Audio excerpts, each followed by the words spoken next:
नमो तस्स भगवतो अरहतो सम्मा सम्बुद्धस्स। नमो तस्स भगवतो अरहतो सम्मा सम्बुद्धस्स। नमो तस्स भगवतो अरहतो सम्मा सम्बुद्धस्स। भग दोषो भग मोहो भग रागो शील गुण समाधि गुण र प्रज्ञा गुणले परिपूर्ण हुनुभएका देव मनुष्य ब्रह्मा अमनुष्य मनुष्यका पूजनीय माननीय हुनुभएका उहाँ तथागत भगवान शास्त्रलाई वन्दना गर्दछु। र यसै गरी यसै अन्तर्राष्ट्रिय बुद्ध परित्युदय विहारका संस्थापक अधिपति तथा मलाई यस बुद्ध शासनमा ल्याउनुहुने तथा मलाई ज्ञानको उज्यालो दिनुहुने पूजनीय आचार्य गुरु भदन्त सधम्मको ज्योतिका ध्वज पूजनीय जटिल भण्डेजीलाई पनि वन्दना गर्दछु। र यसै गरी अहिलेसम्म यस बुद्ध शासनलाई यहाँसम्म ल्याइ पुर्याउनु हुने सम्पूर्ण भिक्षु सङ्घ तथा सङ्घ परिवारलाई पनि वन्दना गर्दछु। साथै यसै बिहारमा 3 महिना तथा वर्षवास बसिराख्नुभएका सम्पूर्ण भिक्षुगण तथा यस 21औं अल्पकालीन 10 दिवसीय दुर्लभ प्रवचनमा सहभागी भएर उपसम्पदा लिई बस्नुभएका सम्पूर्ण भिक्षुगण सामनेरगण तथा आयुष्मान गुरुमाहरूमा वन्दना गर्दछु। साथै यस 10 दिवसीय दुर्लभ प्रवचन कार्यक्रममा सहभागी हुनुहुने आफूभन्दा साना गुरुआमा तथा अनागारिका तथा शिखामान र यहाँ उपस्थित सम्पूर्ण उपासक उपासिकाहरूमा मेरो दिन प्रतिदिनको मैत्री मङ्गलको कामना व्यक्त गर्न चाहन्छु।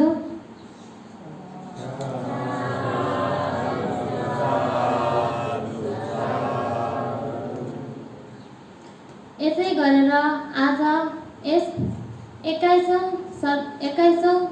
10 दिवसीय दुर्लभ प्रवचन भएको 7औं दिनको दिन म अनागारिका कुफवती हजुरहरूको सामु उपस्थित भइसकेको छु र आज मैले हजुरहरूलाई धार्मिक उपासकको कथा वा धार्मिक उपासकको एउटा कथालाई प्रस्तुत गर्न गइरहेको छु। यसरी प्रस्तुत गर्नुभन्दा अगाडि धार्मिक उपासक भनेको कसलाई भनिन्छ त? धम्मिक उपासक भनेर पालीमा र त्यसै यसलाई नेपालीमा भन्नुपर्दा धार्मिक उपासक। यसरी शीर्षकबाटै यहाँहरू सम्पूर्णले बुझ्न सक्नुहुनेछ धार्मिक भनेर हामीले कस्तोलाई धार्मिक भन्दछौँ त भनेर। हामीले कस्तो व्यक्तिलाई धार्मिक उपासक, कस्तो पुरुषलाई धार्मिक उपासक भन्छौँ त? हजुरहरूलाई थाहा होला, यदि कसैलाई थाहा छ भने भन्न सक्नुहुनेछ।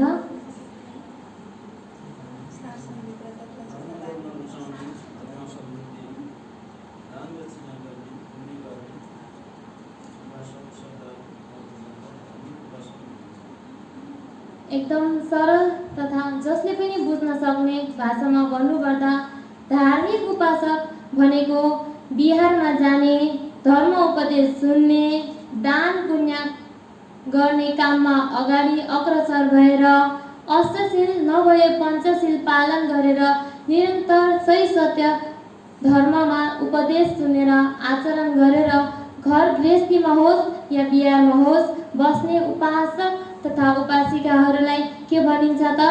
धार्मिक उपासक अनि उपासिका। उपासक भनेको पुरुष, उपासिका भनेको महिलाहरूलाई उपासक उपासिका भनिएको हो। यसरी हजुरहरू यस्तो कठिन अवस्था तथा यस्तो कोभिड-19 को समयमा पनि आफ्नो मनलाई पछि नहटाइकन यसरी यो 21औं दुर्लभ प्रवचनमा सहभागी यतिको सहभागी देख्न पाउँदा हामीलाई पनि निकै खुसी तथा गर्व लागेको छ। यसरी हजुरहरू पनि एउटा धार्मिक उपासक तथा उपासिका हो कि होइन त? किन हो त? हजुरहरूलाई थाहा छ?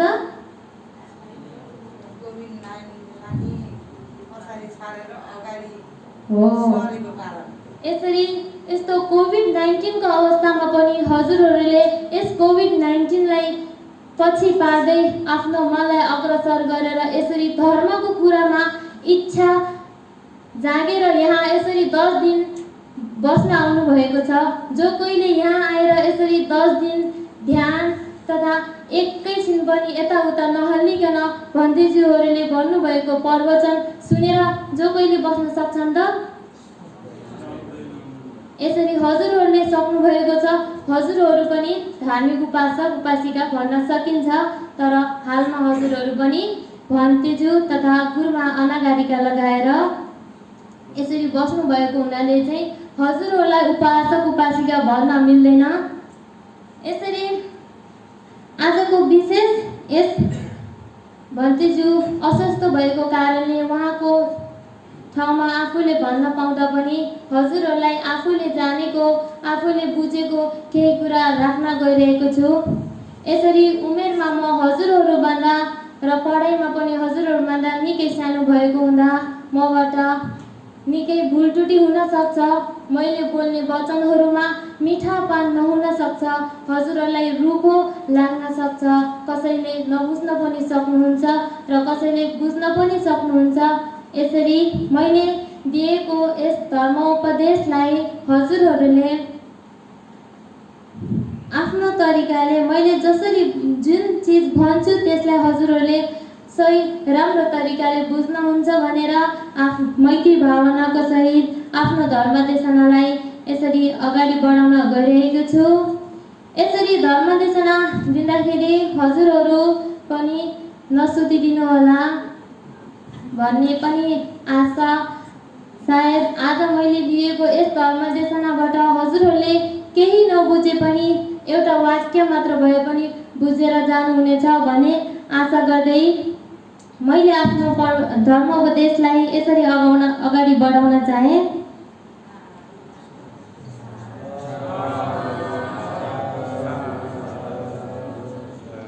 ईद मुदती पेच मुदती कत बन्यो बयता मुदती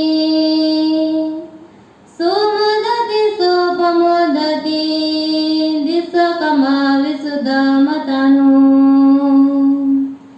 ईद मुदती पेच मुदती कत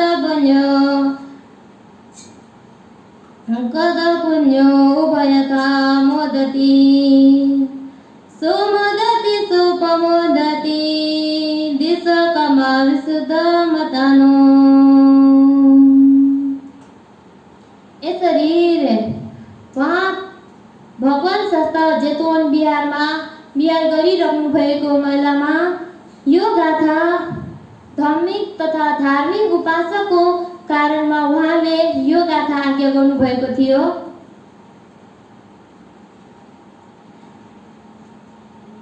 यसरी श्रावस्ती नगरमा 500 जना धार्मिक तथा धर्मिक उपासकहरू हुनुहुन्थ्यो अरे। कतिजना? र त्यस 500 जना धार्मिक उपासकहरूको पनि प्रत्येक एकजना धार्मिक उपासकको 500 जना परिवार थिए। यसरी त्यस 500 जना धार्मिक उपासकहरूमध्ये जो सबैभन्दा ज्येष्ठ थिए, जो सबैभन्दा उमेरमा सबैभन्दा ठुलो हुनुहुन्थ्यो, उहाँको 7 जना छोरा र 7 जना छोरी गरी 14 जना छोराछोरी थिए र आफू अनि आफ्नो भार्या तथा श्रीमती गरेर 16 जनाको परिवार थियो। कति जनाको परिवार थियो? 16। उहाँको कति जना छोराछोरी थिए त? 7 छोरा 7 छोरी गरेर 14 जना छोराछोरी। उहाँ उपासकको नाम उहाँलाई यहाँ यस कथामा धर्मिक उपासक भनेर किन भनिएको हो त?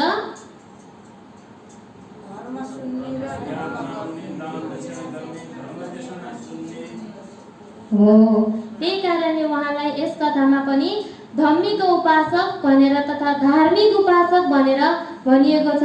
हामीले धार्मिक भन्ने बित्तिकै प्रष्ट रूपमा बुझ्न सक्छौँ, हो कि होइन? धार्मिक भनेपछि सानो बच्चाहरू 1-2 कक्षामा पढ्नेहरूले पनि मिसहरूले शिक्षकहरूले धार्मिक भनेर सिकाइसकेको हुन्छ र उनीहरूलाई पनि हामीले धार्मिक भनेको के हो भन्दाखेरि धर्ममा आस्था देखाउने मान्छेलाई धार्मिक भनिन्छ भनेर भन्छन् कि नै? हो, हजुरहरूले पनि एकदम राम्रोसँग तथा त्यसको सही मिनिङ नजाने पनि त्यस बच्चाले भन्ने मिनिङ हजुरले भन्न सक्नुहुन्छ कि नै त? हो, हजुरहरूले भन्यो भने मात्र बुझिन्छ। यदि हजुरहरूले यहाँ जे भन्यो त्यो सुनेर मात्र बस्नुभयो भने जान्दैन। आफूले जान्नको लागि हामीले भनेपछि गुरु भन्देजुहरूले भनेपछि उहाँहरूको पछि आफूले भन्यो भने बल्ल पो हामीलाई आउँछ, हो कि होइन? नत्र त्यतिकै स्कुलमा पनि हामीहरू कति सुन्ने गर्छौँ, टिचरले हामीलाई पाठ पढाउनुहुन्छ। यदि उहाँले भनेको पाठलाई उहाँले भनेअनुसार उहाँले सोधेअनुसार हामीले सही जवाब दिएन भने हामीलाई पछि फेरि गृह कार्य गर्दा त्यो मिसले के भन्नुभएको थियो भनेर बिर्सिन्छ कि नै? यदि हजुरले त्यो कक्षामा मिसले सोद्धाखेरि हजुरले भनेको भए होमवर्कमा गृह कार्य गर्दा हजुरलाई आउँछ कि नै? हो, त्यस्तै हजुरहरूले यहाँ सुनेर गएर घरमा पनि आफ्नो अरूलाई सुनाउन सक्नु पर्यो। यहाँ हजुरले सुन्नु त भयो, अनि घरमा गएर ओहो बाबा मैले त यस्तो यस्तो देखेको थिएँ नि, हजुरले धार्मिक उपासक भनेको के बुझ्नुभयो भन्दाखेरि के भन्नुहुन्छ र?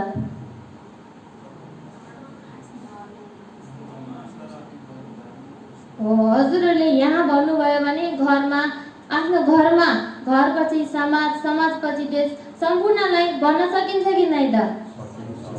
हो, त्यही भन्नको लागि हजुरले हामीले यहाँबाट सोधेको प्रश्न राम्रोसँग सुनेर र त्यो प्रश्नको उत्तर दिनु पर्यो कि नै? हो, यसरी त्यस धार्मिक उपासकको 16 जना परिवार थिए। यसरी त्यस 16 जना परिवारमा पनि उपासक बिहार जाने, धर्मदेशना सुन्ने, शील पालन गर्ने गर्थे। यसरी उहाँहरूले भन्तेजुहरूलाई भोजन बोलाउँदाखेरि जहिले पनि सालक भोजनदान दिनुहुन्थ्यो। कस्तो भोजनदान? सालक भनेको के हो?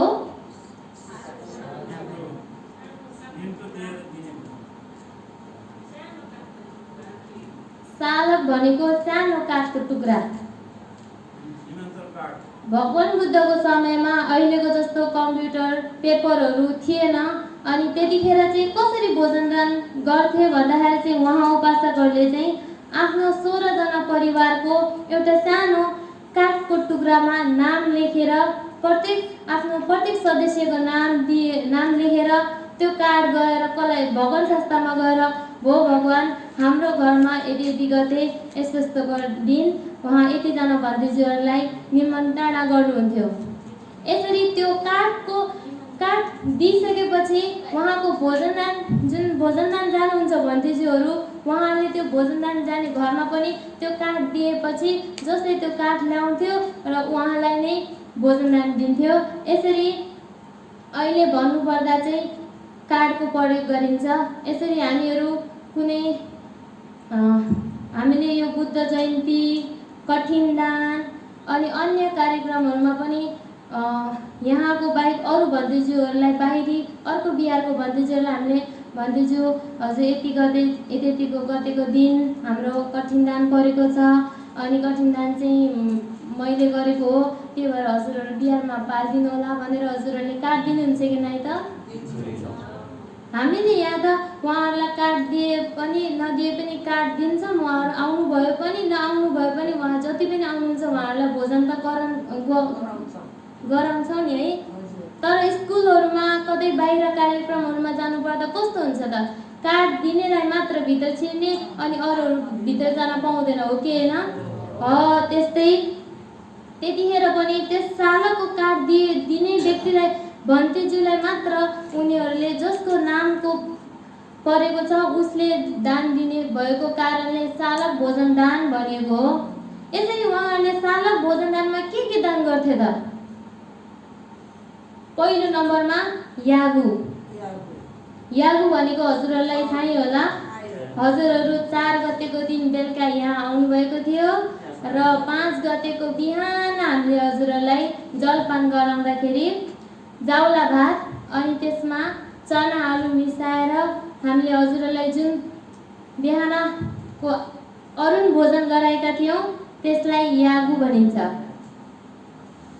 यागु कस्तोलाई भन्दो रहेछ बुझ्नुभयो? हो, त्यस्तोलाई यागु भनिन्छ। तर यहाँ भन्न खोजिएको के हो भन्दाखेरि चाहिँ अरुण भोजन दान। यागु भन्नाले कसले जनाएको छ त भन्दाखेरि अरुण भोजन दान। बिहानको भन्तेजीहरूलाई बिहानको भोजन दान जुन दिन्छ त्यसलाई यहाँ यागु भनेर जनाइएको छ। अनि 2 नम्बरमा रहेको छ शालिका भोजन दान। शालिका भोजन दान भनेको त हजुरले बुझिसक्नुभयो। के हो रे फेरि भन्नुस् त? शालिका भोजन दान भनेको कार्ड वा निमन्त्रणा दिइसकेपछि त्यस निमन्त्रणा दिएको कार्ड लिएर जुन हामी जान्छौँ अनि भोजन दान ग्रहण गर्छौँ त्यसलाई के भनिन्छ त? शालिका भोजन दान। अनि त्यसरी नै उहाँहरूले तेस्रो नम्बरमा रहेको छ नवचन्द्र भोजन दान। नवचन्द्र भोजन दान केलाई भनिएको हो भन्दाखेरि पूर्णिमाको दिन हजुरहरूले पनि पूर्णिमाको दिन भनेर भोजन दान गर्नुहुन्छ, त्यसलाई के भन्दो रहेछ भन्दा नवचन्द्र भोजन दान।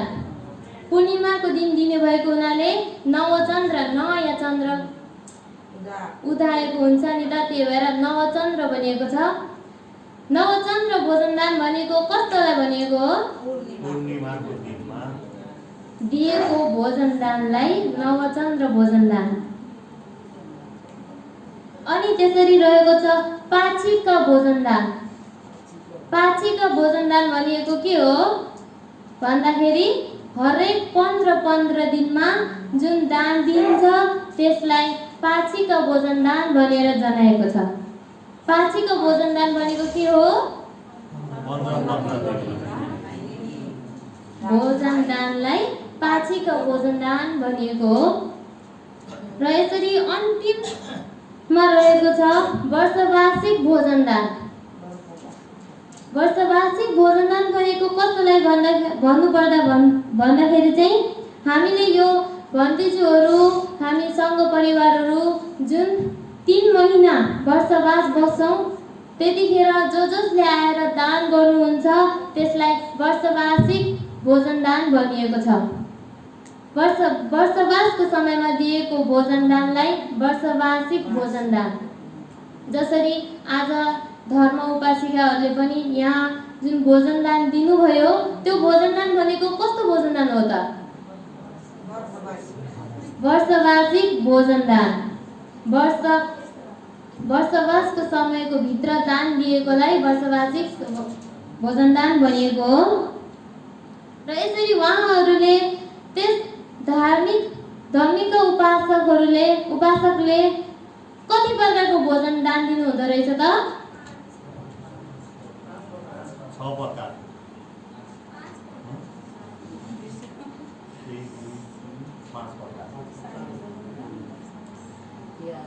हजुरहरूले सुन्नु भयो कि भएन त्यो मलाई थाहा भएन।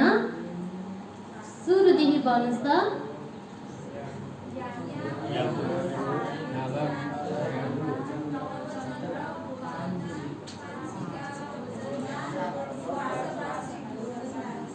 कतिवटा रहेछ त? यागु भोजन, पाक्षिक भोजन, शालिक भोजन, नवचन्द्र भोजन र वर्षवार्षिक भोजन दान गरेर 5वटा भोजन दान गर्नुहुँदो रहेछ। हजुरहरूले कतिको सुन्नु भएको छ कि छैन भनेर बुझ्नको लागि हामीले प्रश्न तथा मैले प्रश्न गरेको हो। हजुरहरूले उत्तर कतिको दिनुहुन्छ त्यसमा थाहा हुन्छ हजुरले कतिको सुन्नु भएको छ छैन भनेर। अब हजुर आफै बुझिसक्नु भएको छ हजुरहरूको उत्तर देखेर कतिको सुनेछु कतिको सुनेको छैन भनेर। त्यही भएर हामीले प्रश्न सोद्धाखेरि उत्तर चाहिँ दिनुपर्छ। यसरी 5 प्रकारको भोजन दान दिनुहुन्थ्यो। यसरी 5 प्रकारको भोजन दान दिँदाखेरि चाहिँ उहाँहरू चाहिँ अब तपाईँहरू चाहिँ भोजन दान गर्दाखेरि चाहिँ यहाँ सपरिवारको भोजन दान गरिन्छ। त्यस्तै उहाँहरूले पनि सपरिवारको भोजन दान त गर्नुहुन्थ्यो, तर कसरी गर्नुहुन्थ्यो त? आफ्नो नामले कार्ड दिएर अनि भोजन दान गर्नुहुन्थ्यो। अनि त्यो भोजन दान गर्दाखेरि चाहिँ कस्तो हुन्छ भन्दाखेरि चाहिँ तपाईँले जतिवटा कार्ड दिनुभयो उहाँ भगवान् शास्त्रले त्यतिजनालाई त्यो एकजनालाई एउटा कार्ड दिएर अनि भोजन दानको लागि पठाउनुहुन्छ। त्यो भनेको यहाँ भनेको विशेष गरेर शालिका भोजन दान भनेको छ। उहाँले विशेष गरेर दान दिने भनेकै शालिका भोजन दान। यो चाहिँ अब धेरै जस्तो त घरमै हुन्छ, किनभने हामीले निमन्त्रणा गरेर घरमै बोलाउँछौँ। बिहामा दान गर्नलाई चाहिँ भन्दैछु यतिजनालाई भनेर गर्दैनौँ। त्यही भएर शालिका भोजन दान चाहिँ धेरै जस्तो आफ्नै घरमा बोलाएर जुन भोजन दान गरिन्छ त्यसलाई चाहिँ शालिका भोजन दान भन्नु पर्यो। यसरी उहाँहरूले पनि यसरी दान गर्ने क्रममा उपासक पनि एकदम धर्म कर्ममा एकदम उहाँ आस्था राख्नुहुन्थ्यो। अनि जहिले बिहार जाने, धर्मदेशना सुन्ने, बिहार जाने, धर्मदेशना सुन्ने, आउने, सिल पालन गर्ने, गर्दै उहाँको जुन उमेर पुगेपछि त बिरामी हुनुभयो। एक दिन बेसमरी बिरामी हुनुभयो। अनि यसरी बेसमरी बिमारी भइसकेपछि अब हामी बिरामी भयो भने के गर्छौँ? खासमा सुत्छौँ, आराम गर्छौँ। अनि त्यतिखेर बिहार जान सक्नु भएन। अनि यसरी नसक्दा चाहिँ उहाँले एकजना आफ्नो छोरालाई यसरी बिहारमा भगवान् शास्त्रलाई, भो भगवान् हाम्रो पिताज्यू अस्वस्थ हुनुहुन्छ, उहाँले हजुरहरू तथा भिक्षु सङ्घलाई देख्ने इच्छा राख्नुभएको कारणले चाहिँ हामीले फलाना दिन हाम्रो घरमा 16 जना भतिजीलाई भोजन निमन्त्रणा गर्न आएका हौँ भनेर उहाँको छोराहरूले चाहिँ त्यो शालिका तथा काठ लिएर उहाँ भगवान् शास्त्रलाई दिनुभयो। यसरी भगवान् शास्त्रलाई त्यो काठ दिइसकेपछि भगवान् शास्त्रले पनि 16 जना भतिजू, 16 वर्गी भतिजूहरूलाई चाहिँ उहाँको घरमा भोजन दानको निमित्त पठाउनुभयो। यसरी उहाँ भतिजूहरू त्यस उपासकको घरमा पुग्दाखेरि चाहिँ उपासक चाहिँ खाटमा सुतिराख्नु भएको थियो। अनि खाटको वरिपरि 16 वर्गी भतिजूको लागि चाहिँ खाटको वरिपरि आसन बिछाइएको थियो। हजुरहरूले नि घरमा भतिजूहरूलाई भोजन दान बोलाउँदाखेरि अब आफूले कतिजना बोलाउने हो त्यही अनुसार आफ्नो घरमा नभए पनि छिमेकीतिर गएर कुर्ची मागेर भए पनि 16वटा आफूले कतिजना भतिजूलाई बोलाएको छ त्यो अनुसार ठाउँ मिलाइन्छ कि मिलाइँदैन? त्यस्तै हामीले यसरी तपाईँहरूले घरमा भोजन दान गर्दाखेरि चाहिँ यसरी मण्डप बनाएर घरको आँगनमा नभए छतमा अनि कहिलेकाहीँ लिभिङ रुममा, कहिलेकाहीँ अब जता खाली ठाउँ छ त्यतै भोजन दान गरिन्छ। तर उहाँ उपासक त अस्वस्थ हुनुहुन्थ्यो। अनि त्यसरी उहाँले चाहिँ आफू सुतिरहेको खाटको वरिपरि नै 16वटा आसन बिछाएर उहाँ चाहिँ बिचमा सुत्नुभयो। यसरी सुतिरहनु भएपछि उहाँले भतिजूहरूलाई यसरी आज्ञा गर्नुभयो, भो भतिजू, भो आर्यहरू, म निकै कमजोर भए, म अस्वस्थ भए। अब मेरो लागि हजुरहरूको दर्शन तथा भन्ते गुरुमाको दर्शन भनेको एकदमै दुर्लभ रहेको छ। अब सायद मैले देख्न पनि हजुरहरूको दर्शन गर्न नपाउँला भनेर यसरी बिन्ती गर्दाखेरि हजुरले नि गर्नुहुन्छ कि नै? अलिकति दुखेन, आया कस्तो दुखेको, अब त मरिन्छ कि क्या हो, उमेर त नजिकै आएछ भन्नुहुन्छ कि नै? अर्को साल यहाँ कतिजनाको रहर पनि होला, ओहो छोरा छिटो बिहे गर, यस्तो नाता नातिनीको मुख हेर्न छ नमर्नुभन्दा अगाडि भनेर पनि हुनुहुन्छ कि नै? भन्नुहुन्छ नि है। यहाँ नभने नि घरमा पुगेपछि त ल है छोराहरू छोरीहरू, म त यस्तो बुढी भइसकेँ, बिहे गर्नु पऱ्यो नि, यस्तो बजेले नाता नाति कनेर हेर्नु पऱ्यो कि नै भनेर भन्नुहुन्छ कि नै? भन्नुहुन्छ नि। आफ्नो नाता नातिनीको अनुहार हेर्ने सबैलाई रहर हुन्छ है। उहाँलाई पनि यसरी उहाँलाई चाहिँ आफ्नो नाता नातिनीको रहर होइन, भन्तेजुहरूको दर्शन हुँदैन भनेर उहाँले आफ्नो घरमा के गर्नुभएको रहेछ त? भोजन दान निमन्त्रणा बोलाउनु भएको रहेछ। अनि त्यहाँ उपस्थित सम्पूर्ण भन्तेजीले चाहिँ भो उपासक हजुरलाई कुन सूत्र पाठ गरिदिउँ भनेर सोद्धाखेरि चाहिँ कुनै पनि बुद्धले नछाडेको सत्य पठान गरिदिनुहोस् भनेर भन्नुभयो। तपाईँहरूको घर भोजन जाँदाखेरि चाहिँ तपाईँहरूले यो गरिदिनु त भन्नुहुन्न, अब हजुरलाई त्यसमा ज्ञान पनि छैन है। अनि भन्तेजीहरूलाई अब यो यस्तो यस्तो भएको यो कारणले चाहिँ अब भोजनदान बोलाएको भन्दाखेरि चाहिँ अब हामीले तपाईँहरूको लागि जस्तो उचित हुन्छ र त्यसको लागि जुन उपयोग र जुन अर्थयुक्त छ होइन, तपाईँहरूको लागि उपयोगी हुन्छ त्यही सूत्र हामीले पाठ पढ्ने गर्छौँ है। तर उहाँ त एकदम बिहारमा जाने, धर्मदेशना सुन्ने, सिल पालन गर्ने, अनि यहाँ नियमित त कोही पनि आउनुहुन्न है, कहिलेकाहीँ आउनुहुन्छ र यसरी घर गृहस्थी गर्ने पनि पर्यो है। त्यही भएर अनि उहाँले चाहिँ सती पठान भनेर सती पठान पाठ गरिदिनुहोस् भन्दैछु भनेर आज्ञा गरिसकेपछि चाहिँ उहाँ भन्दैछुहरूले पनि सती पठान एकयाना अयं भिकवे मगो सतानां विशुद्धियारे। यो भनेको के हो भन्दाखेरि त भिक्षु हो, सब पुरुषहरूको विशुद्धिको लागि यही एउटा मार्ग हो भनेर भन्ने सूत्र यो सती पठान जुन छ उहाँ भन्तेजीहरूले चाहिँ प्रारम्भ गर्नुभयो, पढ्न थाल्नुभयो। अब हजुरहरूको घरमा आइसकेपछि हामीहरू अब तपाईँहरूले यस्तो उस्तो सिल पालन सिल सबै दिइसकेपछि चाहिँ अनि हामीले चाहिँ अब सूत्र पाठ पढ्ने, सबैजनाले सुनिदिनु होला भनेर भन्नु। अब उहाँहरू त एकदम ज्ञानी उपासकहरू सधैँ गइराख्ने। अब उहाँहरूलाई सिलको बारेमा नि भन्नु परेन है, यसरी बस्नुहोस्, यस्तो गर्नुपर्छ उस्तो गर्नुपर्छ भनेर नि भन्नु परेन है। त्यही भएर चाहिँ उहाँ भन्तेजीहरूलाई चाहिँ सूत्र पाठ सुरु गर्नुभयो उहाँले। यसरी सूत्र पढ्दा पढ्दै बिचमा काशी उपासकले के भन्नुभयो त पर्ग अरे होइन के अरे सरी भो धेरै भो नकराउ भनेर उपासकले चाहिँ आफ्नो भन्नुभयो। यसरी भन्तेजीहरू पाठ पढ्दै उहाँ उपासकले एकासी भो नकराउ भन्दाखेरि चाहिँ भन्तेजीहरूलाई कस्तो लाग्यो भन्दाखेरि चाहिँ उहाँले चाहिँ हामीलाई भयो अब सूत्र नपढ भने जस्तो लाग्यो, हो कि होइन? हामीले पनि कहिलेकाहीँ केही काम गर्दाखेरि यदि हामीले अब आफ्नै ठाउँमा दुईजना साथीहरू छ है, तिमी ध्यान नगर भन्दाखेरि चाहिँ यता साथी पनि मलाई पनि भनेको हो कि भनेर जस्तो हुन्छ नि है। हामीलाई पनि कति त्यस मिसअन्डरस्ट्यान्डिङ हुन्छ। त्यस्तै उहाँ भन्तेजीहरूलाई पनि के भयो त उपासकले चाहिँ हामीलाई चाहिँ भयो सूत्र नपढ भने जस्तो लाग्यो अरे। अब एक्कासी मान्छे आँखा चुम्मा गरेर चाहिँ बिरामी मान्छे पर्ग भयो छोडिदेऊ भनेपछि आफूलाई भने जस्तो लाग्छ कि नै त। अब त्यहाँ भन्तेजीहरूले वरिपरि पाठ गरिराख्नु भएको छ, अरू कोही बोलेको छैन। अब भन्तेजीहरूले पढिराख्दाखेरि चाहिँ उहाँहरूलाई भने जस्तो लाग्यो भन्तेजीहरूलाई। उहाँहरूले त्यस्तो विचार गरेर चाहिँ उहाँहरूले उपासकले हामीलाई नपढ भन्नुभएको रहेछ भनेर बुझेर त्यस्तो मनमा चित्त मतलब उहाँले त्यस्तो बुझ्नुभयो। अनि त्यो उहाँ पाठ गर्न छोडिदिनु भयो।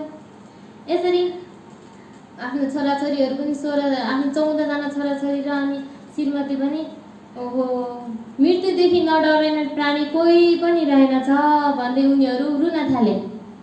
अब उहाँको पिताजु त त्यसरी दिनकै धर्मदेशना सुन्ने होइन, अब यो मरण भनेको त्यसो हो, किन डराउने भन्ने खालको होइन, एक दिन मर्नै पर्छ भनेर बुझिसकेको मान्छे पनि त्यसरी मर्नु पर्दा मर्ने अवस्था आउँदाखेरि चाहिँ पाठ पढिदिँदाखेरि पनि भो अब नपढ नभयो नकराउ भनेपछि चाहिँ अब उनीहरूलाई पनि अलि नराम्रो लाग्यो होला। अनि उनीहरू के गर्न थाले त रुन थाले, विलम्ब गर्न थाले। पिताजीले यस्तो भन्नुभयो, आखिर त यो मृत्युदेखि नडराउने प्राणी त कोही पनि रहेन रहेछ। यति धर्म कर्म गर्ने हाम्रो पिताजी त डराउनु भयो। स्वयं आफैले भन्तेजीहरूलाई यसरी निमन्त्रणा गरेर पाठ पढ्दै बिचैमा भयो नकराउ भनेपछि उहाँ पनि त मृत्युबाट डराएरै यसो भन्नुभएको होला नि त भनेर छोराछोरीले त्यस्तो सोचेको अरे। छोराछोरीहरू अब छोराछोरी त अब आमा बुवाको सबै छोराछोरी एउटै त हुँदैन, त्यही पनि अब देखावटीको लागि पनि रुन्छन् कि नै त रुन्छ नि। हजुरहरूलाई पनि कहिलेकाहीँ यसरी अरूको ठाउँमा जाँदाखेरि त्यो अरू मान्छे मरिरहेको छ रुन हजुरलाई आउँछ कि नै भन्नुहोस् त? यसरी अनि हामीले कहिलेकाहीँ यस्तो हेर्दाखेरि फिल्ममा बिछोड भएको रहेछ, यहाँ हामी रुन्छौँ कि नै त? रुन्छ नि। त्यो भनेको नाटक गरे जस्तो भयो कि नै? दुःख त हामीलाई भएको छैन नि, हाम्रो मातापिता जानुभएको छैन, हाम्रो त कोही पर्दैन। यो जुन आफ्नो अहिलेको रिलेसन छ, सम्बन्ध जुन छ, त्यसमा कोही पनि पर्दैन। नपर्दा पनि अरू मान्छे व्यक्तिहरू मरेको देख्दा, अरूको दुःख देख्दा हामी पनि केही नभए पनि आँखाबाट 2 थोप आँसु चुन्छ कि नै? अब उनीहरूको त आफ्नै पिताजी हुनुहुन्छ। अनि त्यस्तो धर्म कर्म गर्ने व्यक्तिले पनि एक्कासी धर्म सूत्रपाठ पढ्दा पढ्दै नगरौ भनेपछि छोराछोरीहरू रुन थाले, विलम्ब गर्न थाले। अनि यसरी उनीहरू पनि विलम्ब गर्न थालिसकेपछि भन्देजीहरूले चाहिँ के सोच्नुभयो भन्दा अब समय ठिक छैन अरे। अब सबैजना रुने, कराउने, विलम्ब गर्ने। अनि उहाँ उपासकले पनि नकराउ भनिहाल्नुभयो।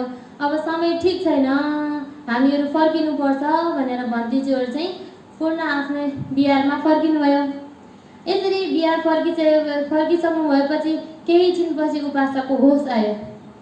अनि यसो हेर्दा सबैजना रुइरहेको छोराछोरी, आफ्नो श्रीमती। अनि होइन तिमीहरू किन रुइरहेको छौ भनेर सोद्धाखेरि चाहिँ छोराछोरीले के भन्नु पर्यो त?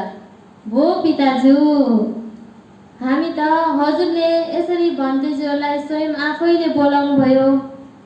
हजुर धर्म उपदेश सुनेर कहिले पनि तृप्त नहुने व्यक्ति आज यसरी भन्देजीहरूले आएर पाठ पढ्दा पढ्दै बिचमा नकरौ भन्नुभयो। यसरी तपाईँले त्यो भनिसकेपछि भन्देजीहरू पनि उठेर आफ्नो बिहारमा फर्किनु भयो। र हामी पनि मरणदेखि नडराउने प्राणी कोही पनि रहेन रहेछ, हजुर पनि त डराउनु भयो भनेर रुइरहेका हौँ पिताजु भनेर भनिसकेपछि अनि पिताजीले के भने त, म मरणदेखि डराएर त्यस्तो भनेको होइन, मैले उहाँहरूलाई त्यस्तो भनेको होइन भनेर भन्दाखेरि अनि किन त्यस्तो गर्नुभयो त पिताजु? अब हामीलाई पनि त कहिलेकाहीँ अचम्म, आफूले अनएक्सपेक्टेड, हामीले नचाहेको कुरा एक्कासी भयो भने त अनि अचम्म परेर हामी पनि रुन थाल्छौँ। कि सत्य कुरा नबुझिकन यत्तिकै रुन थाल्छौँ कि नै? अब कोही आफ्नो आफन्तहरू उहाँ अब एक्सिडेन्ट भयो अरे, हस्पिटलमा भर्ना भयो। अब तपाईँहरू यहाँ हुनुहुन्छ यसरी दुर्लभ प्रवेशमा, यदि कसैले फोन गरेर हे फलाना छोरा त एक्सिडेन्ट भएर हो हस्पिटलमा एकदम सिकिस्तै छ भने, अब अलिकति घाउ चोट लागेकोलाई सिकिस्तै छ भनेपछि हजुर यहाँ आत्तिनुहुन्छ कि नै? ओहो अब मेरो छोरा मर्ने हो कि म जान्छु भनेर यहाँ यतिको धर्म यहाँ सुनेर पनि हजुरहरू आफ्नो मनमा बेचैनी हुन्छ कि नै? भन्नुहुन्छ नि। ओहो अब फल्नालाई फोन गर्ने, छोरा भेट्न जाऊ, घरमा श्रीमती फोन गर्ने, अनि अरू भएको छोराछोरीलाई फोन गर्ने गर्छ कि नै? हो त्यस्तै अब उनीहरू पनि डराए, आत्तिए। अनि यसरी अब उहाँ भन्देजीहरूलाई पनि अब उपासकले हामीलाई भन्नुभयो भनेर सोचेर जानुभयो। अनि उपासकले त कसलाई भनेको हो भन्दाखेरि चाहिँ यसरी उहाँ त्यसरी त्यो सूत्रपाठ सुरु गरेपछि चाहिँ उहाँले सुनिराख्नु भएको बेलामा चाहिँ उहाँ 6 देवलोक चतुर्महाराजिका तावतिंस यामा तुसिता निमन्नारती परनिमित वसवती भनेर 6वटा देवलोकबाट 1000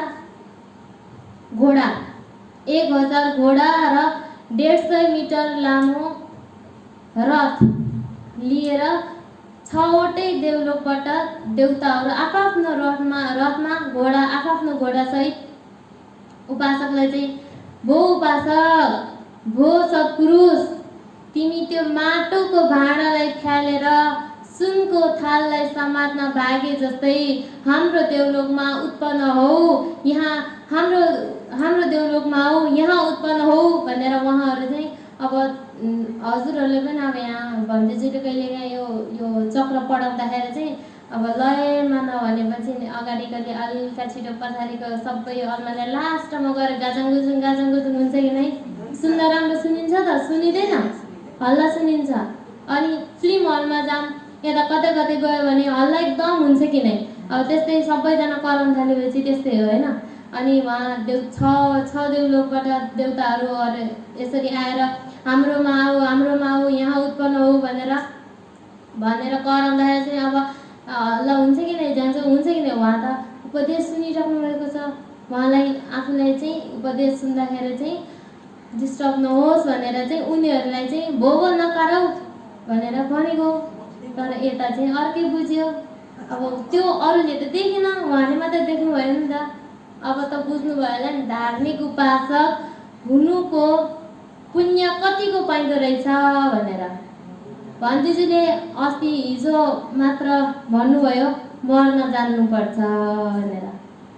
यो मर्न जानेको हो कि होइन? जान्यो नि है।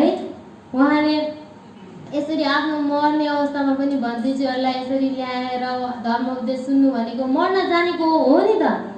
अब यसरी जो कोही व्यक्तिलाई देवलोकबाट देवलोक 6वटा देवलोक त के एउटा देवलोकबाट पनि आऊ भन्दैन नि। अब उहाँले कतिको दान पुण्य कार्य कतिको गर्नुभएको छ हजुर आफै अनुमान लाउनुहोस् न। हजुरहरूले पनि धर्मदेशना त कति सुन्नुभएको है। अब यहाँ नभए पनि घरमा युट्युब छ, फेसबुक छ, त्यहाँ पनि कति सुन्नुहुन्छ। यस्तो दानको बारेमा त हजुरहरूलाई पनि थाहा छ। अब सोच्नुहोस् आफै त्यस्तो 6वटा देवलोकबाट आएर देवताहरू अझ 150 मिटर लामो रथ 1000 घोडा सहित आएर हाम्रो देवलोकमा उत्पन्न हुनुहोस्, हाम्रो देवलोकमा उत्पन्न हुनुहोस् भनेको चाहन्छ नि हो त? होइन नि। त्यसको लागि त धेरै दान पुण्य गर्नुपर्छ। दान पुण्य शील भावना हजुरहरूले त गर्नु त गर्नुहुन्छ होइन, तर त्यतिसम्म त नसकिएला। तर त्यति पनि नसके पनि आफूले त्यहाँ पुग्ने कोसिस त गर्नु पर्यो नि है। मनमा इच्छा हुनु पर्यो हामी पनि त्यहाँ पुग्नु। हामीलाई पनि तपाईँहरूलाई पनि अहिले सुन्दा त हो हामीलाई पनि मर्ने बेलामा यसरी पाठ गरिदिन्छ, हामीलाई पनि देवताहरूले बोलाओस् न भनेर सोच्नुहुन्छ कि नै? इच्छा छ कि छैन? इच्छा सबैलाई छ है। तर त्यो इच्छा अनुसार काम पनि गर्नु पर्यो। अनि त्यो कामको लागि चाहिँ तपाईँहरू चाहिँ आजैदेखि लाग्नुहोस्। लागिसक्नु भएको छ अझै लाग्नुहोस्, अझै अगाडि बढ्नु, अझै अगाडि गएर आफूले अझै कस्तो गर्न सकिन्छ त? भन्देजूहरूलाई आएर यसरी बाटोमा भेट्दा पनि वन्दना गर्ने, एउटा वन्दना गरेको अनि भिक्षाटा निन्दा आएर आफूसँग केही नभए पनि एउटा फुल दिएको पुण्य पनि त लाग्छ। त्यो फुल पनि फेरि अरूको बारीबाट टिपेर चाहिँ होइन, आफ्नै बारीबाट कि त टिपेर दिनु पर्यो, अरूबाट टिप्ने इच्छा भए पनि सोध्नु पर्यो। यसरी मलाई फुल यसरी एउटा फुल दिनुहोस्, म भन्देजूलाई दान गर्ने हो भनेर नम्रसँग भनेपछि जो कोहीले दिन्छ कि नै? दिन्छ नि। तर हाम्रो पानी त कस्तो छ, बाटोमा यदि दान गर्नु पर्यो भने आफ्नो घर त आइपुगेको छैन, अरूको घरको अगाडि ट्याप 3-4 फुल टिपेर भन्देजूलाई दान गर्छौँ। त्यो त पहिला आफैले चोर्यो अनि त्यसपछि चोरेर फेरि दान दियो। त्यसको त कुनै अर्थै भएन नि, हो कि नभन्नु त? पाप कर्म त तपाईँले अगाडि नै गरिसक्नुभयो। मैले हाम्रो साथीहरू पनि छन् होइन, 1-2जना साथीहरू स्कुलको साथीहरू छन्, जहिले पनि यसो अरूको घरमा राम्रो फुल देख्यो भने ट्याप्प टिपेर हिँड्छ। अब हामीले टिप्नुहुन्न भन्दाखेरि अब उनीहरू मान्छ त? मान्दैन नि।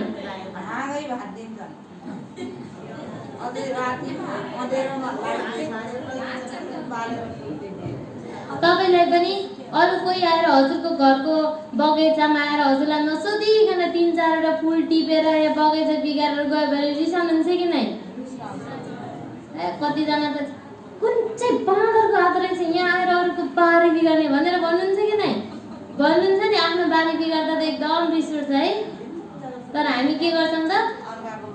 पूजा भनेर पूजाको नाममा हामी भगवान्लाई बिहारमा लाने हो भन्दै केही हुन्न, हामीले उहाँ दान पुण्य त गर्ने हो भन्दै यसरी अरूको घरमा बाटोमा फुल किन्नै भएन, टिप्नै भएन भन्दै अरूको घरमा ट्याप टिपेर ल्याउनु भयो त? भएन नि। यदि इच्छै भएको भए सोध्नु पर्यो। सोध्यो भने जसले पनि दिन्छ कि नै? दिन्छ नि त है।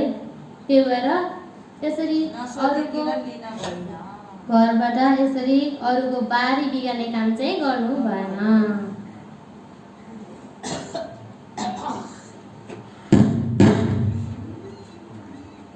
अनि यसरी उपासकले अनि त्यसरी भन्दाखेरि चाहिँ छोराछोरीहरूलाई अचम्म पर्यो। हामीले त देखेनौँ, अब हामीले नदेखेपछि हामीले त देखेनौँ पिताजीले अब किन त्यस्तो भन्नुभएको, अनि हामीले त देखेनौँ नि पिताजु, हामीले त 6 देवलोकबाट आउनुभएको 6वटा देवलोकका देवताहरूलाई देखेनौँ नि।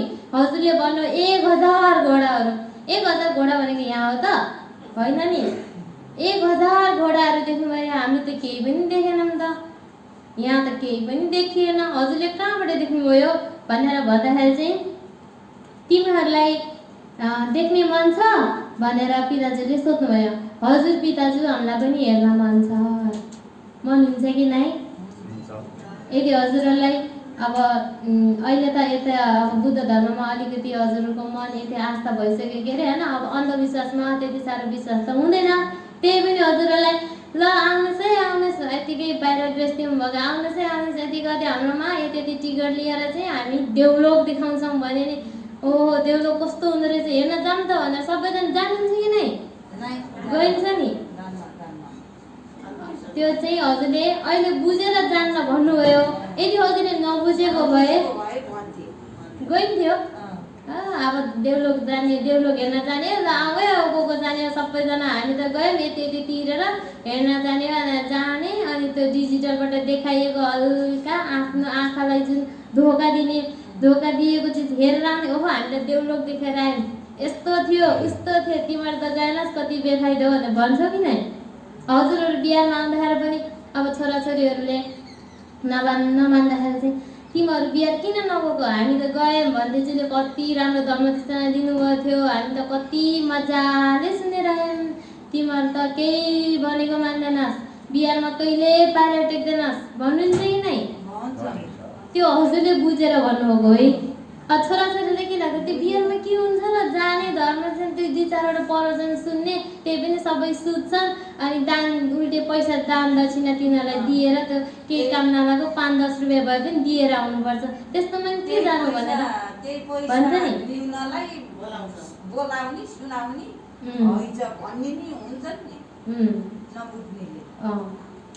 अनि यसरी अब यसरी पुत्रहरू पनि कति किसिमको पुत्र हुन्छ त तपाईँहरूलाई थाहा छ? 3 किसिमको पुत्र हुन्छ, अवजात, अनाजात अनि अतिजात। अवजात पुत्र भनेको कस्तो पुत्रलाई भनिएको हो भन्दाखेरि चाहिँ यसरी सुनेको उपासक भन्तेज्यूहरूले यसरी भन्नुहोस्, हजुरले भनेको पनि हामी सुनौँ।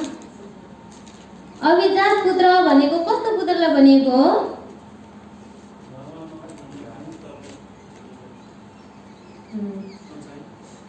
आमा बुवाले दान पुण्य, यहाँ कतिजना चाहिँ अब यस्तो अब हामीले पनि देख्यौँ, हामीले आफ्नै प्रत्यक्ष आँखाले देखेर आएको पनि हो, अनि सत्य पनि त हो है। अब नाम तोकेर भन्नुभन्दा पनि यतिकै भन्दाखेरि चाहिँ राम्रो होला। यसरी तपाईँहरू यहाँ आउनुहुन्छ, धर्मोपदेश सुन्नुहुन्छ, अनि आफ्नो घरमा छोराछोरीहरूले आफ्नो नसुनिदिएपछि हजुरहरूलाई मन दुख्छ कि नै?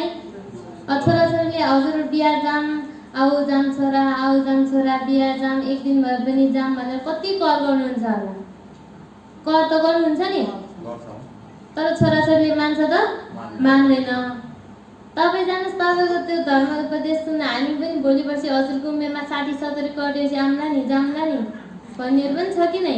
हुनुहुन्छ नि। आफ्नो आमा बुवाले गरेको दान पुण्यलाई राम्रो त भन्न सक्दैनन्, उल्टै त्यसलाई नराम्रो भन्ने र कुलतिर नराम्रो गतितिर हिँड्ने। आमा बुवाले धर्म कर्म गर्नुपर्छ, बिहा जाम भन्दाखेरि छोराछोरीहरू पैसा दिनु भनेर नदिए पनि जबरजस्ती दराजबाट चोरेर, कता बाबाको पर्सबाट, आमाको झोलाबाट चोरेर छोराछोरीहरू ठुल्ठुला रेस्टुरेन्ट, डिस्को डान्सर गर्न जान्छन् कि नै त? जान्छ नि। त्यस्तो छोराछोरीहरू भनेको कस्तो छोराछोरी हो त? अवजात पुत्र भनेको त्यस्तो छोराछोरीहरू हो। अब यो चाहिँ हजुरहरू आफैले आफैलाई मूल्याङ्कन गर्नु पर्यो।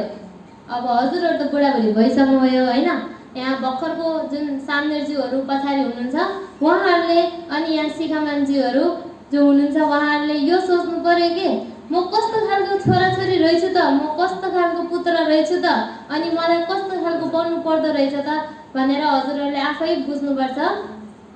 यसरी दोस्रो नम्बरमा रहेको छ अनाजात पुत्र रे। अनुजात पुत्र। अनुजात पुत्र भनेको कस्तो पुत्रहरू हो भन्दाखेरि चाहिँ आमा बुवाले बिहा जाँदाखेरि छोराछोरी पनि आमा बुवा सँगसँगै आउने, आमा बुवा सँगसँगै धर्म देशना सुन्ने, आमा बुवाले जे भन्नुहुन्छ त्यही गर्ने। यहाँ त कतिजना फेरि आमा बुवा एकदम कसैको त स्ट्रिक हुन्छ नि है, एकदम डर लाग्ने, केही गरेन हे पिर्छन् यो गर्नुपर्छ, आमाले फेरि धरो ठटाउनुहुन्छ भनेर पनि गर्छ होइन। तर यसरी आमा बुवा सँगसँगै आमा बुवाले जे गर्नुहुन्छ, आमा बुवाले जस्तो सिकाउनुहुन्छ उहाँहरू सँगसँगै उहाँहरूको पाइतला पछि उहाँको पाइतला जहाँ जहाँ चल्छ त्यसरी उहाँको पछि पछि पाइतला चाल्दै जाने छोराछोरीलाई अनुजात पुत्र भनिन्छ। अब यहाँ पनि हुनुहुन्छ पहिला अब कोही चाहिँ अब आमा बुवा हजुरहरूको आमा बुवाले पनि पहिल्यैदेखि यसरी बुद्ध शासनमा लागिरहनु भएको, अनि उहाँहरूको पाइतलामा फेरि हजुरहरू हिँड्नुभयो, उहाँले देखाउनु भएको बाटोमा है, उहाँले देखाउनु भएको बाटोमा तपाईँ हिँड्नु भएको छ, त्यस तपाईँहरू पनि कस्तो भयो त अनुजात पुत्र भयो। ओके होइन, हामी पनि अनुजात पुत्र नै हो। अनि यसरी तेस्रो नम्बरमा रहेको छ अतिजात पुत्र रे। यो अतिजात पुत्र भनेको फेरि कस्तो हो भन्दाखेरि चाहिँ आमा बुवाहरू चाहिँ धर्म देशन सुन्ने, धर्म कर्ममा राम्रो कर्महरूमा राम्रो कामहरूमा आमा बुवा भन्दा आमा बुवालाई पनि अझै नागेर आमा बुवाले भन्दा अझै राम्रो काम गर्नेलाई अतिजात पुत्र भनिन्छ। अवजात पुत्र भनेको कस्तो पुत्र हो? आमा बाबाले भनेको नमान्ने। सरल भाषामा बुझ्नु पर्दा आमा बुवाले भनेको आमा बुवाले गरेको काम भन्दा ठिक विपरीत जसले गर्छ त्यस्तो छोराछोरीहरूलाई अविजात पुत्र भनिन्छ, अवजात पुत्र भनिन्छ है। अनि त्यस्तै अनुजात पुत्र भनेको कस्तो हो त? आमा बाबा सँगसँगै जाने, आमा बाबाले भनेको मान्नेलाई अनुजात पुत्र। हजुर, अनुजात पुत्र भनिन्छ। अनि त्यसै तेस्रो नम्बरको अतिजात पुत्र भनेको चाहिँ आमा बाबाले भन्दा राम्रो कुशल काम गर्न चाहने कोसिस गर्ने पुत्रलाई अभिजात पुत्र भनिन्छ। अब यसरी सरल भाषामा सबैले बुझ्ने तरिकाले भन्दाखेरि चाहिँ अवजात भनेको चाहिँ आमा बुवाले भन्दा ठिक विपरीत काम गर्ने, अनि त्यसरी अनुजात भनेको आमा बुवा सँगसँगै हिँड्ने, आमा बुवाले जस्तो गर्नुहुन्छ उनीहरू छोराछोरीले पनि त्यस्तै गर्नेलाई चाहिँ अनुजात पुत्र भनिन्छ। अनि अतिजात पुत्र भनेको चाहिँ आमा बुवाले भन्दा अझै बढी राम्रो काम गर्नेलाई अतिजात पुत्र भनिन्छ।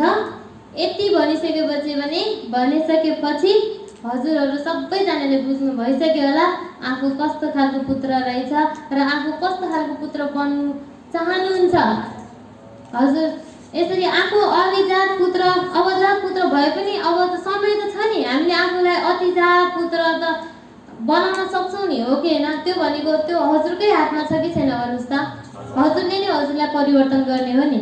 अब हामीले भन्ने मात्र हो, हजुरले आफैले आफूलाई परिवर्तन गर्नु पर्यो। हामीले भन्ने हजुरले चाहिँ भन्यो भने त त्यस्तै हो, फेरि अवजात नै भइन्छ, हो कि होइन? र यसरी आफ्नो फेरि कथालाई यसरी जोडे। अनि यसरी आफ्नो पिताजीले यसरी डेभलप देखाउँछु भन्दाखेरि चाहिँ अब छोराछोरीले नि हेर्ने इच्छा त गरे, अनि उहाँहरूले चाहिँ यसो सोधे, भो पिताजु हजुरले देख्नुभएको ती 6वटा देवलोकमध्ये सबैभन्दा सुख र आनन्द र एकदम राम्रो कुन चाहिँ देवलोक लाग्यो हजुरलाई भनेर सोद्धाखेरि चाहिँ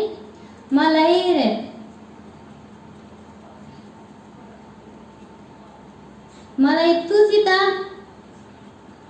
तावातिङसा, मलाई तावातिङसा देवलोक चाहिँ एकदम राम्रो लाग्यो भनेर भने। अनि तावातिङसा देवलोक चाहिँ किन राम्रो लागेको त हजुरलाई भनेर सोद्धाखेरि चाहिँ उनका पिताजीले यसरी भने, तावातिङसा देवलोकमा बुद्धहरू, बोधिसत्वहरू र आर्य व्यक्तिहरू र माता पिता उत्पन्न भएको कारणले त्यो अति नै सुख र आनन्द रहेको हुनाले मलाई चाहिँ त्यो देवलोक मन पर्यो रे, मलाई त्यहाँ उत्पन्न हुने इच्छा छ।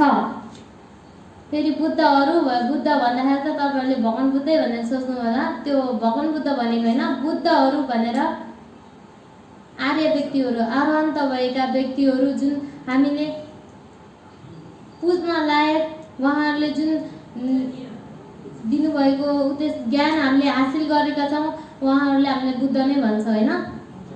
यसरी ऊ बुद्धहरू अनि बोधिसत्व अनि मातापिताहरू उत्पन्न हुने तावातिङ्स देवलोक चाहिँ मलाई एकदम आनन्द लाग्यो र मलाई त्यही उत्पन्न हुने इच्छा छ भनेर भन्दाखेरि चाहिँ अनि त्यसको लागि चाहिँ हामीले के गर्नुपर्छ पिताजु भनेर छोराछोरीले सोधे। हजुरले पनि सोध्नुहुन्छ कि नै? अब बाबा मम्मीले सानो भन्दा बाबा मम्मीले यसो हातमा चाबी झुन्डाउँदा बाबा बाबा हजुर त चाबी मैले कहाँ झुन्डाइदिउँ, अब सकोस् नसकोस् बाबा चाबी कहाँ राखिदिउँ भनेर सोध्नुहुन्छ कि नै? त्यस्तै उहाँको छोराछोरीले पनि हामीले त्यसको लागि चाहिँ के गर्नुपर्छ पिताजु भनेर सोद्धाखेरि चाहिँ पिताजुले फेरि के भन्नुभयो त, यसरी तिमीहरूले तिमीहरूले त्यो जुन माला उनिरहेको माला हुन्छ त्यो मालालाई तुसित देवलोकमा गएर अड्कियोस् भनेर भावना मनमा भावना राखेर मैत्री भावना पुर्याएर त्यसलाई आकाशतिर फालिदेऊ भन्दाखेरि चाहिँ उनीहरू छोराछोरीले पनि अनि त्यो मालालाई चाहिँ यसरी आकाशमा पिताजु चाहिँ तुसित देवलोकमा उत्पन्न होस् होइन। अनि यो माला चाहिँ तुसित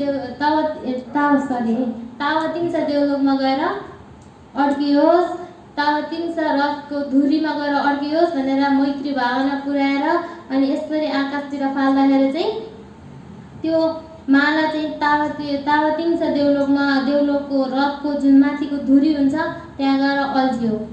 अनि पिताजीले तिमीले त्यो आकाशमा अल्झिरहेको आकाशमा झुन्डिरहेको माला देखेछौ कि नै भनेर सोद्धाखेरि चाहिँ छोराछोरीहरूले अब माला त देखिन्छ नि है, अब त्यो माला देखिन्छ जस्तै अब हामीले म्याजिक हेर्दाखेरि पनि अब फुलको म्याजिक देखायो भने फुल त देखिन्छ नि है, त्यस्तै त्यो फुल पनि देखियो, फुलको माला देखियो। अनि छोराछोरीले भो पिताजु देख्यौँ हामीले। अनि त्यहाँ उपस्थित छ अरूले पनि देख्न पाए, मौका पाए। अनि यसरी जुन त्यो फुल अड्किरहेको छ त्यो चाहिँ तावतिङ्स देवलोकको रथ हो।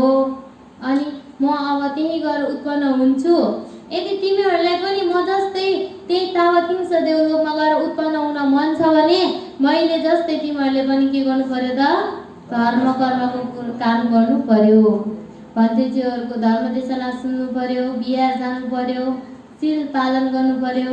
मैले जुन बाटो तिमीहरूलाई देखाएको छु, जुन बाटोमा म हिँडिरहेको थिएँ, तिमीहरूले पनि त्यो बाटो हिँड्यौ भने तिमीहरू पनि अवश्य त्यहाँ पुग्नेछौ भनेर आफ्नो पिताजीको त्यही देहान्त भयो। यसरी देहान्त भइसकेपछि उहाँ भतिजीहरू पनि जेतन बिहार पुग्नु भइसकेको थियो। अनि यसरी त्यो जेतन बिहार पुगिसक्नु भएपछि भगवान शास्त्र आइसक्नु भएर यसरी प्रश्न गरे, भोजनदान गरेर आयौ, कस्तो भयो त भोजनदान भनेर सोद्धाखेरि चाहिँ भो भगवान शास्त्र हामी त पाठ पढ्दा पढ्दै उहाँ उपासकले नकराउ भन्नुभयो। अनि त हामीले त उपासकले हामीलाई भने जस्तो लागेर हामीहरू चाहिँ अब समय ठिक छैन भनेर उनीहरूको छोराछोरीहरू नि बिलाप नगर्न थाले। अनि त्यसरी हामी बिहार फर्केर आयौँ भनेर भन्दाखेरि चाहिँ अनि भगवान शास्त्रले पनि के भन्नुभयो त भनेर, उहाँ उपासकले तिमीहरूलाई भनेको होइन, भतिजीहरूलाई त थाहा छैन, उपासकलाई मात्र थाहा छ। अब भगवान शास्त्रलाई त थाहा नहुने कुरै भएन होइन।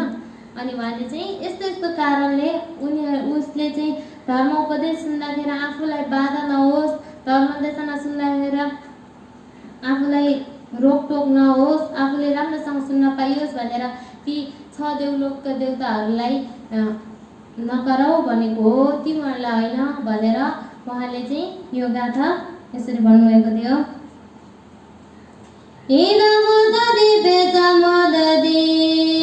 कदा पुण्यो उभयत मोदति सो मोदति सो कमोदति दिशा कमविशुद्ध मतनो। अर्थात् पुण्यवान पुरुष यी लोक परलोक दुवै लोकमा मोदित हुन्छन्, आफूले गरेको राम्रो कर्मलाई देखेर आफै प्रमोदित हुन्छ भनेर भन्नुभयो।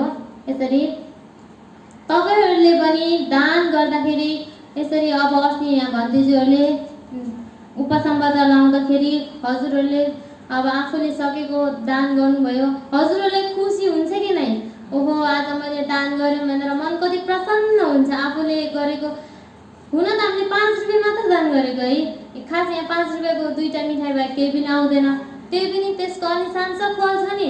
हामीले आफूले दान गर्नुभन्दा अगाडि, गर्दाखेरि र गरिसकेपछि पनि आफूले चित्त प्रसन्न गरायो भने चाहिँ त्यसको चाहिँ अलिसांस फल हुन्छ अरे। त्यस्तै आज उपासिका, तुलसी उपासिका, धर्म उपासिकाहरूको आज यहाँ भोजन दान थियो। भण्टेजीहरूलाई यसरी 10 दिन दुर्लभ प्रवचन लगाएर बस्नुभएको नयाँ भन्ते गुरु अनागारीका शिखामान्जीहरूलाई दान गर्न पाउँदा हजुरहरूको मन पनि निकै प्रसन्न भएको छ कि छैन? उहाँहरू मात्र नभएर हामीले पनि दान गर्न पाउँदा कति खुसी लाग्छ है। हामीले यसरी दान गरेको फल पनि त छ, हामीलाई पनि निकै खुसी लाग्छ। हामीले अस्ति भण्टेजीहरूलाई यसरी दान गर्न पाउँदा हामीलाई पनि निकै खुसी लागेको थियो। र आफूले दान गर्दाखेरि, गर्नुभन्दा अगाडि र गर्दाखेरि र गरिसकेपछि प्रसन्न हुनुभयो कि नै? भयो नि है। हामी यसको फल त हामीलाई अवश्य मिल्छ। त्यसरी नै हजुरहरू चाहिँ यस्तो यो कठिन अवस्थामा पनि यहाँ आएर यसरी 10 दिनको दुर्लभ प्रवचनमा जतिसुकै दुःख सुख जस्तो भए पनि, दुःख सुख त सुखै हो, दुःखलाई पनि दुःख भयो, खाना मिठो भएन, यता भयो उता भयो नभनिकन जुन आफ्नो चित्त प्रसन्न गरेर केही हासिल गर्न आउनुभएको छ, यसरी त्यो चिजलाई हासिल गरेर आफूले यहाँ किन आउनुभएको हो त्यो बुझेर त्यो हासिल गरेर जानु हुन्छ भन्ने आशा छ। यसरी यसबाट हामीले विशेष गरेर के बुझ्न सक्छौँ भन्दाखेरि चाहिँ हामीहरू यसरी अरू बेलामा नभए पनि हजुरहरू यो जुन 10 दिन दुर्लभ प्रवचनमा बस्नुभएको छ, यहाँ विशेष बसेर चाहिँ हजुरहरूले आफूले के गरिन्छ त? आफूले के गर्दैछौ भनेर हरेक कुराहरू सोचेर एकदम होसपूर्वक गर्नु पर्यो कि नै? पर्यो। यसरी अब घरमा गृहस्थी हुँदा गृहस्थी काम हुन्छ, उपासकहरूले घरमा घर गृहस्थी काम हुन्छ, भ्याउँदै भ्याउन्न भन्ने हुन्छ, हो त्यो मान्छु। तर पनि हामीले यसरी त्यो घर गृहस्थलाई त्यागेर आउनुभएको छ। यो जुन 10 दिन, यो 10 दिन मात्र भए पनि हजुरहरूले एकदम होसपूर्वक आफूले के गर्दैछ त्यो गर्नुको कारण के हो? भण्टेजीले चक्र पराए अनुसार हजुरहरूले यहाँ त भयो घर गृहस्थी फर्किसक्नु भएपछि पनि त्यसलाई लागू गर्न सके एकदम राम्रो हो। लागू गर्नु पर्छ भने अब त्यो हजुरहरूमा भर पर्छ कतिको लागू गर्नुहुन्छ। यसरी हरेक काम गर्दाखेरि एकदम ध्यानपूर्वक गर्नुपर्छ भन्दै आज मैले दिएको यस धर्म उपदेश हजुरहरूको मनमा कतिको लाग्यो लागेन त्यो मलाई थाहा छैन। आशा छ हजुरहरूले केही नभए पनि एउटा शब्द भए पनि बुझ्नुभयो होला र यसलाई मनन गरेर आफ्नो जीवनमा उतार्नुहुन्छ भन्ने आशा राख्दै म अनागारीका पुष्पवती हजुरहरूको सामुक्षबाट बिदा हुन चाहन्छु। भवतु सब मङ्गलम, सबैको मङ्गल कार्य भएर जाओस्।